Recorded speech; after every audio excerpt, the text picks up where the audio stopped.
More connects us than separates us. But in times of crisis, the wise build bridges, while the foolish build barriers. Welcome to Watch Mojo, and today we're counting down our picks for the top 10 times the MCU tackled serious issues. We take any allegations of police misconduct quite seriously. Where's my other son?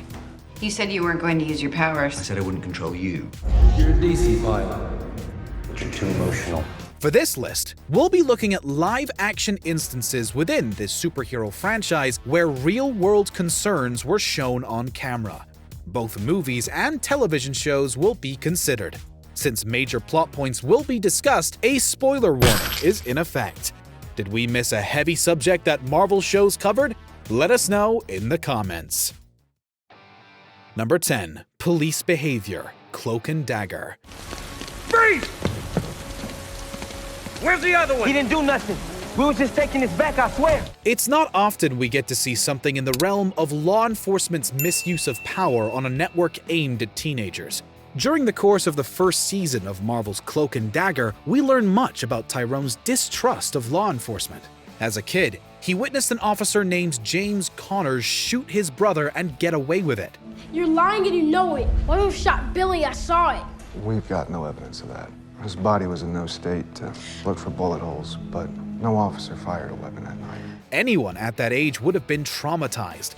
But it especially hits hard for a young black boy who's grown up hearing stories about tragedies like this. It's refreshing and brave to see a show aimed at a younger audience tackle such a serious subject that is still an ongoing issue today. Look, you took an oath, and right now you have 2 lives in your hands. Understand that power. Number 9. Propaganda, Captain Marvel. You are just one victim of the Skrull expansion that has threatened our civilization for centuries. Imposters who silently infiltrate, then take over our planets. When the movie Captain Marvel kicks off, we see Carol Danvers as a Kree warrior who's been fully indoctrinated into their world.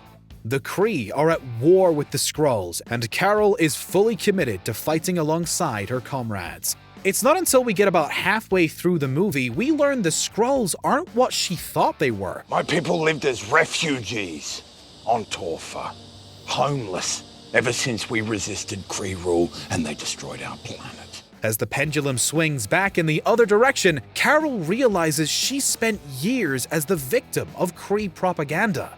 It's this realization that should remind all of us that perspective is vital. One person's interpretation is not necessarily the entire story. Critical thinking is key, especially when lives are on the line. I used to believe your lies, but the Skrulls are just fighting for a home. You're talking about destroying them because they won't submit to your rule, and neither will I. Number 8. Losing your job, Spider-Man Homecoming. I know you don't give a crap about anything, but I do. I built this whole place because I got people I have to look after. As much as we want to hate the villain in most movies, the best antagonists are often the ones whose motivations may be flawed but understandable. Even a big bad like Thanos had his own misguided reasons for the snap. Spider-Man Homecoming gave us the relatable Adrian Toomes. He was a blue-collar worker trying his best to support his family through good old-fashioned hard work. I bought trucks for this job. I brought in a whole new crew. These guys have a family. I have a family. I'm all in on this. I could lose my house. When the Department of Damage Control takes a huge job from him, he turns to a life of illegal weapons dealing. It may have been morally compromising, but desperation can breed many things when you're trying to stay economically afloat. We build their roads and we fight all their wars and everything. They don't care about us. We have to pick up after them. We have to eat their table scraps. Number 7. Controlling and violent behavior, Jessica Jones. He made me do things that I didn't want to do. Jessica Jones has experienced plenty of tragedy. Pawning herself off as a private investigator, she's been able to remain more relatively hidden in the superhero realm than other Marvel characters. This subtlety has not prevented her from experiencing even more trauma in the form of Kilgrave's advances, however. Using his mind control abilities, he forced Jessica to do a number of horrific things against her will. You violated every cell in my body and every thought in my goddamn head. It's not what I was trying to do. It doesn't matter what you were trying to do. The entire subject matter itself is quite disturbing within the context of this show. But even if Kilgrave didn't have superpowers, his crimes against Jessica realistically depict one of the worst things a person can do to another. You want me to choose? Yes. I choose that you don't touch me. Oh, please. Ever! Number 6. War profiteering. Iron Man. My father helped defeat the Nazis. He worked on the Manhattan Project. A lot of people, including your professors at Brown, would call that being a hero. And a lot of people would also call that war profiteering. Over the course of the MCU timeline, we have learned quite a bit about how the Stark family fortune was made. Howard Stark was a brilliant man who worked closely with the US military. From weapons to the very serum that made Captain America, Stark was funded quite heavily by government contracts. This continued past his death. I saw young Americans killed by the very weapons I created to defend them and protect them. Unfortunately, his business partner Obadiah Stane crossed the line and began selling weapons directly to radicals. The arms business is a dangerous one, and a connection that Tony Stark finally put an end to. As arrogant as he can be, Tony showed the world, and us as the audience, that powerful companies have a moral obligation just as much as a financial one. Effective immediately, I am shutting down the weapons manufacturer division of Stark International until such a time as I can decide what the future of this company will be. Number 5. The dangers of AI. Avengers: Age of Ultron. So you're going for artificial intelligence and you don't want to tell the team? Right. That's right. You know why? Because we don't have time for a city hall debate. I don't want to hear the man was not meant to meddle medley. The threat of artificial intelligence has been a part of popular culture since the early 20th century. Whether it's Skynet from the Terminator franchise or Whopper from War Games, storytellers love using this idea to frame a threat to our world. So when Tony Stark and Bruce Banner decide to use the Mind Stone from Loki's scepter to create an AI, we knew things were bound to go wrong. They created Ultron, a maniacal being who saw the elimination of humanity as the only way forward. The human race will have every opportunity to improve. And if they don't? Ask Noah. He represents the worst of our human fears regarding artificial intelligence. Will what we create ultimately destroy us? It's certainly a question we'll face if we push the limits as far as Stark and Banner did. This could have been avoided if you hadn't played with something you don't understand. Sorry. I'm sorry. It is funny. It's a hoot that you don't get why we need this. Tony, maybe this might not be the time. Really? Number 4. Sexism. Captain Marvel. The hell are you thinking? You don't belong out here! I think we went back too far. You let him drive. Even since the beginning of the MCU, Marvel has made a point of creating strong female characters. From Peggy Carter to Black Widow, the franchise never shied away from depicting complex women who rise to high-ranking positions. But it wasn't until Captain Marvel came along that we saw a woman lead a film. Not only did she lead it, she pushed through the barriers of sexism rampant in many films today. You lighten up, honey, huh? Got a smile for me? Even the actress herself, Brie Larson, faced discrimination for her portrayal as a strong woman. Thankfully, both Carol and Larson herself stood their ground and showed how powerful women are. I have nothing to prove to you. Number 3. Morals around mass surveillance. Captain America: The Winter Soldier. Hydra created a world so chaotic that humanity is finally ready to sacrifice its freedom to gain its security. In the wake of the Edward Snowden scandal, the world learned just how much information the government is capturing about each of us.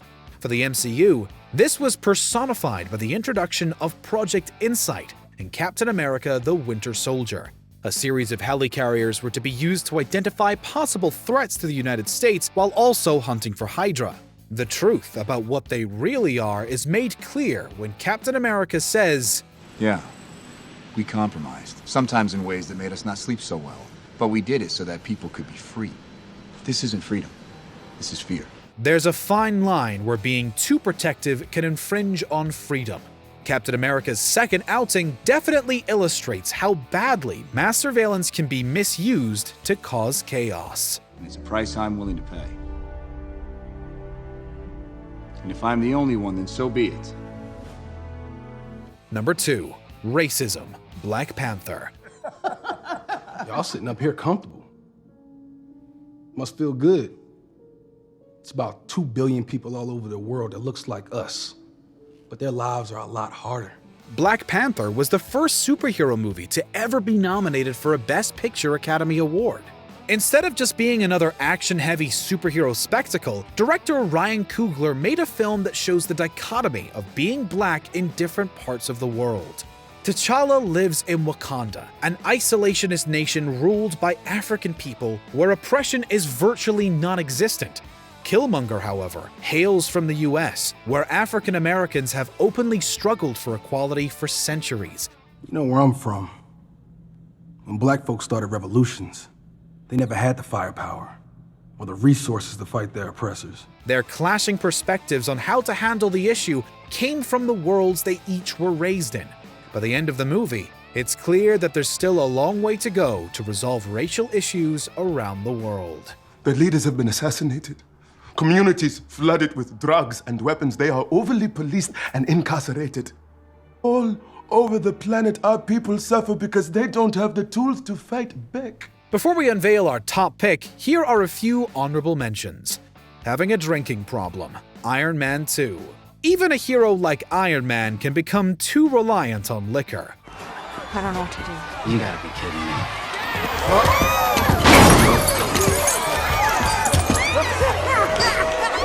That's it. You make me. No.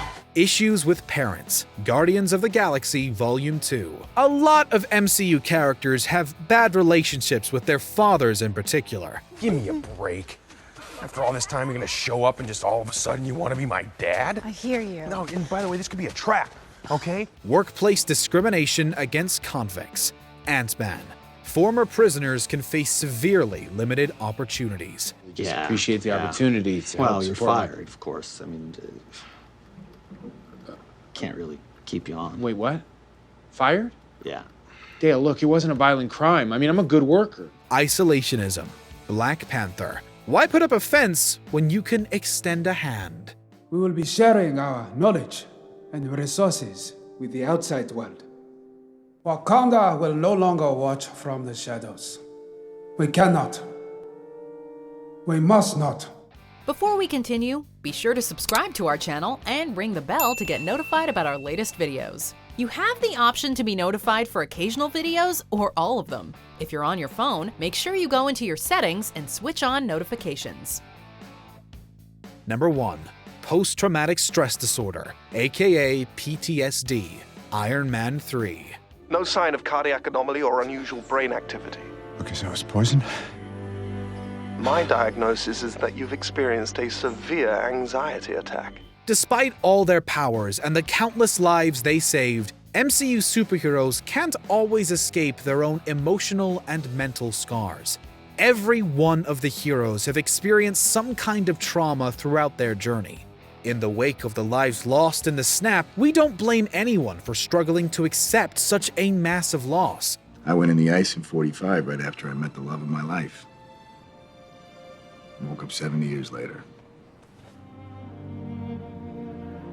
You gotta move on. None of this is more apparent than when we see Tony Stark in Iron Man 3. Following the events of the New York battle in the first Avengers movie, Tony struggles to keep himself together. We're not used to seeing someone as confident as him in such a vulnerable state. What it does give, however, is a real depiction of how trauma affects us. Are they coming back? The aliens? Maybe. Can you stop? Remember I told you that I have an anxiety issue? Does this subject make you edgy? Yeah, a little bit. Can I just catch my breath for a second? Do you agree with our picks? Check out this other recent clip from WatchMojo, and be sure to subscribe and ring the bell to be notified about our latest videos.